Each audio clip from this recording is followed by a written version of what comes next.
Well, the first thing is that people who are eligible and waiting for it will be told.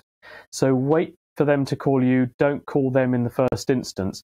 But there is a government wish list of people who are at highest risk. And at the top of that list are the people you just mentioned, people who are in care homes, people in residential care who have long-term health problems. They will be the top of the priority list also because they have been the longest since they last had any kind of booster or vaccine. So the longer time that passes, the greater the risk that you've lost your immunity.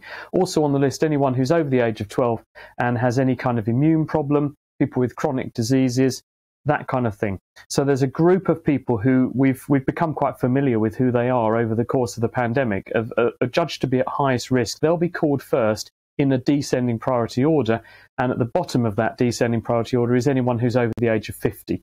So it's quite a wide scope, but they're not being called immediately. It's the people who are at the greatest risk, the older people, the over 75s first on that list. OK, and is that how it's going to be now forevermore, that every 6 months or so, in descending order, people will be called back for a booster? And does the evidence seem to suggest that these jabs only work in the short term?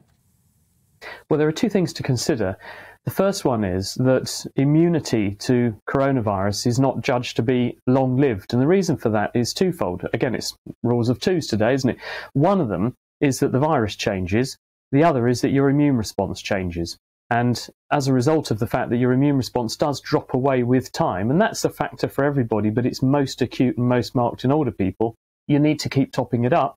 The virus is also a moving target, so we have to update the vaccines to make sure that they reflect best what is the dominant circulating form of the infection. And in fact, that's one of the new deliverables for this year, is that some of the vaccine companies have updated their vaccines. Moderna, for example, have now successfully trialled and had approved an updated version of their vaccine, which reflects the Omicron variant which is circulating, as well as containing the original coronavirus, what we'll dub wild type, which started the whole thing off.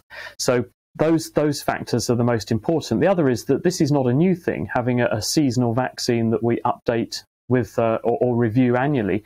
We've been doing this for flu for decades, for example, and it looks like probably COVID vaccines will join the annual flu shot being offered to people who are judged to be at risk. And it's up to those people whether or not they take up the offer, obviously, but people are advised to do that because we know that probably, like other coronaviruses, it's going to increase in frequency in terms of numbers of cases in the wintertime, and you want to time your protection from the vaccine to coincide with, hopefully just ahead of the arrival of the autumn or winter surge, so you're best protected for the longest amount of time possible.